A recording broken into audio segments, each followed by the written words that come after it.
ঘাটে বাঁধা একটি নৌকা জোয়ারের টানে নৌকো ছেড়ে ২ ঘণ্টায় ৭.৫০ কিলোমিটার দূরে চলে গেল। পরে মাঝি দাঁড় টেনে নৌকাটিকে ৩ ঘণ্টায় ঘাটে ফিরিয়ে আনল। দাঁড়ের টানে নৌকার গতিবেগ কত ছিল?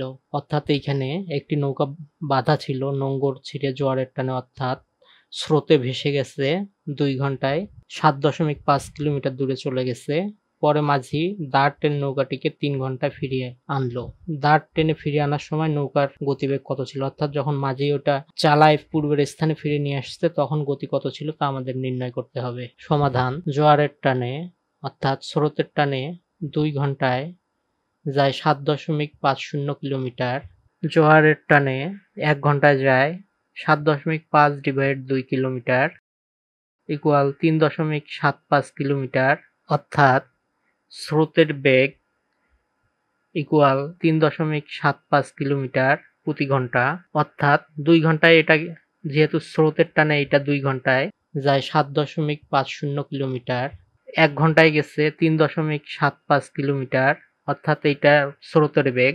দাঁড় টেনে প্রতিকূলে ৩ ঘন্টায় ফিরিয়ে আনে ৭.৫০ কিলোমিটার, দাঁড় টেনে ১ ঘন্টায় ফিরিয়ে আনে ৭.৫০/৩ কিলোমিটার সমান ২.৫ কিলোমিটার।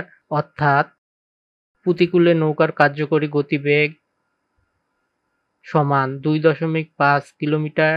আমরা জানি প্রতিকূলে নৌকার কার্যকরী গতিবেগ সমান নৌকার প্রকৃত গতিবেগ বিয়োগ স্রোতের গতিবেগ,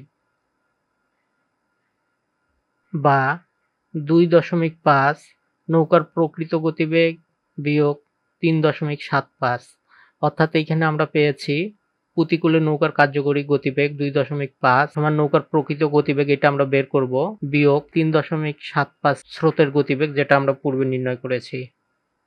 বা নৌকার প্রকৃত গতিবেগ সমান ৩.৭৫ যোগ ২.৫। অতএব নৌকার প্রকৃত গতিবেগ সমান ৬.২৫। উত্তর: নৌকার গতিবেগ সমান ৬.২৫ কিলোমিটার প্রতি ঘন্টা।